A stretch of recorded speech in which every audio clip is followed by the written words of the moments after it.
Joining us now, the top Democrat in the House, the Minority Leader, Hakeem Jeffries. Leader Jeffries, thanks so much for joining us. We'll get to the congressional funding fight in a moment, but I want to start with Israel's war against Hamas. You were just here in Israel, I know. An IDF spokesman confirmed to me a while ago that it was an Israeli airstrike that hit Gaza's largest refugee camp earlier today. Israel says the strike was targeting a senior Hamas official that it claims was the leader in the October 7th terrorist attack against Israel. We don't yet know how many civilians were killed in today's strike on that refugee camp, but is taking out one Hamas leader or maybe two Hamas leaders who may have been there worth the deaths of so many civilians?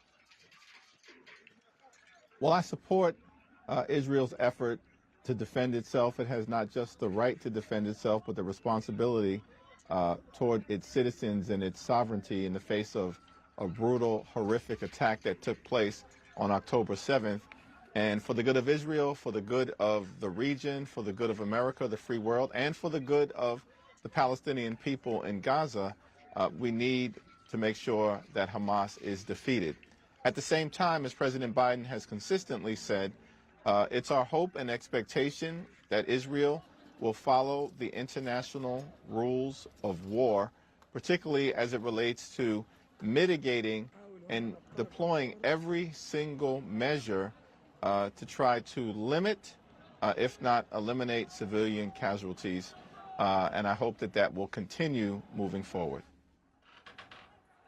So did you think that Israel violated that law today in attacking that Palestinian refugee camp in the hopes of killing a top Hamas leader? I'm unfamiliar with the particulars on the strike, and so I'll reserve judgment, but I know that Israel is taking every effort to continue to conduct this necessary war following the international rules of warfare, and I would expect that it will continue to do that. Let's talk a little bit about what's going on in Congress right now. The new House Speaker Johnson says he expects the standalone Israeli aid package to come to the House floor on Thursday. Will Democrats support this? Does it have enough support to pass this new aid for Israel? Well, we're going to have a leadership meeting to discuss it tomorrow. And then on Thursday morning, we'll convene as a caucus. But here's what I can say. President Biden has been an incredible leader in terms of articulating the special relationship between the United States and Israel, and also setting forth the need to make sure that we continue to have Israel's back and look out for Israel's safety and security, while at the same time, of course, being there for the people of Ukraine in its war against Russia and Vladimir Putin's brutal aggression, as well as making sure that we're there for other allies throughout the free world, and that we're providing humanitarian aid and assistance to Palestinians in Gaza who may be in harm's way and others throughout the world. That is the package that was sent to us in both the House and the Senate. The Senate is prepared to move forward in a bipartisan way. House Democrats are prepared to move forward in a bipartisan way. President Biden continues to lead in a bipartisan way.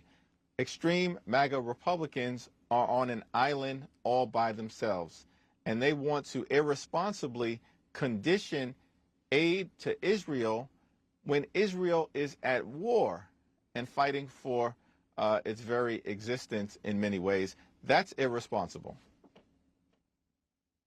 Have you actually spoken privately, Leader, with the new House Speaker Johnson about the plan if this bill goes nowhere, let's say in the Senate?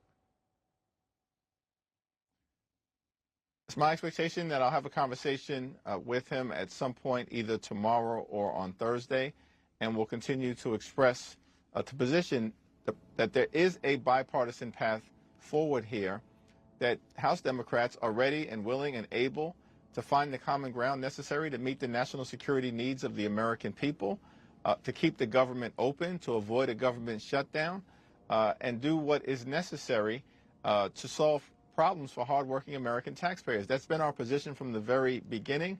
That will continue to be our position. The time for brinksmanship is over. The time for gamesmanship is over. the time for partisanship is over. We wasted about 3 weeks on the House floor in the middle of the House Republican Civil War. It's time to put that behind us for extreme MAGA Republicans to stop trying to go it alone and to join us in a reasonable, responsible, normal way to meet the needs of the American people and to be there for our allies throughout the world, including Israel and Ukraine.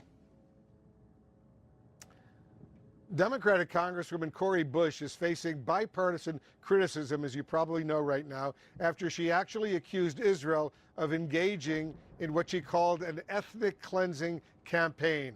How do you respond to your Democratic colleague? Israel is not conducting an ethnic cleansing campaign. Israel is not engaged in genocide. Israel was brutally attacked in the most horrific way on October 7th. It has resulted in the largest loss of Jewish life since the Holocaust. And Israel is in a position where it is responding and going after Hamas. That is a necessary and urgent project for it to complete. At the same time, we are, of course, going to make sure that we are providing the humanitarian assistance necessary to Palestinian civilians who may be in harm's way through no fault of their own. That's also one of the reasons why the package that has been put forward by President Biden should be considered in its totality. This is a dangerous world that we are all living in right now. This is a heavy time in America and throughout the world. And we shouldn't be playing partisan political games, which is what it appears the extreme MAGA Republicans are prepared to do this week. And that's unfortunate. The Democratic leader in the House, the minority leader, Hakeem Jeffries,